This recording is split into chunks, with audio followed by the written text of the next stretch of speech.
И в продолжении мусорной темы «Сложный пластик. Скорая помощь». Такая акция прошла в Сыктывкаре и Выльгороде для тех, кто разделяет отходы. Участники поблагодарили экоактивистов за возможность не выкидывать отходы на свалку, а дать им вторую жизнь. Пункты приема были расположены в удобных точках, а принимали даже такие виды пластика, которые сейчас не перерабатываются в коме.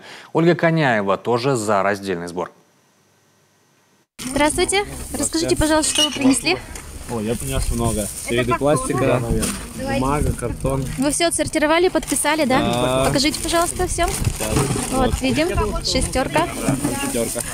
Отлично, прекрасно. Тетрапаки, консервные банки, пластик. Жители несут накопленное в своих квартирах отсортированное вторсырье. Все помыто и высушено. Фракции крупные. Собирать такие, говорят жители, нетрудно. Жена проявила инициативу. Мы решили заняться сортировкой мусора. В принципе, считаем, что дело полезное. Действительно, очень много мусора смешанного просто не перерабатывается, загрязняет природу, да. Вот эти возникают огромные мусорные полигоны. Ну, все, наверное, знают скандал с ШИСом, да, и так далее.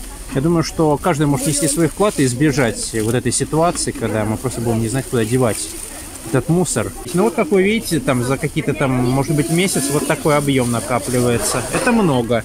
Представьте, что будет, если это будет просто выброшено вперемешку куда-то.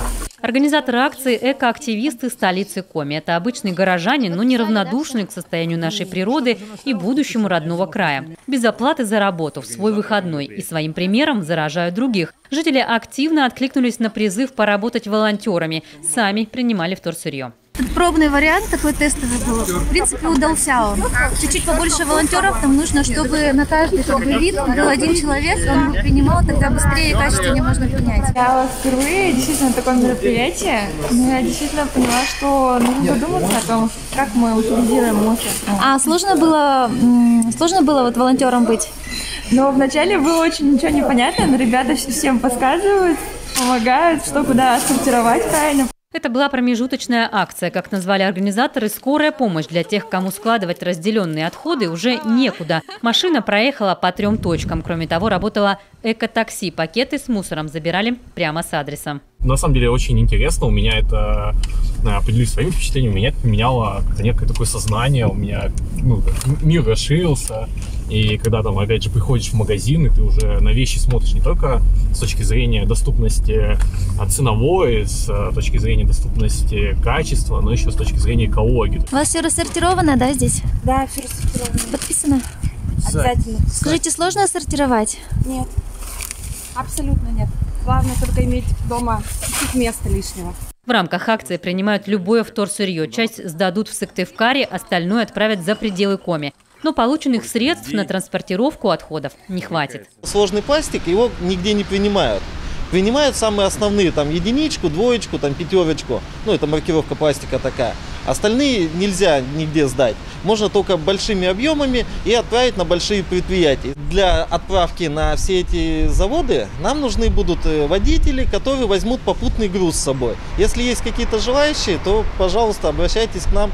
Помощь обязательно подоспеет, уверены экоактивисты. Они сами так когда-то откликнулись. Для хранения вторсырья свой склад предоставил Константин Мороков. Здесь же есть специальный пресс. Его просто подарил предприниматель из Емвы. Главное тут – экологическая польза. Наша акция перейдет уже в постоянное мероприятие, которое будет проходить примерно раз в месяц.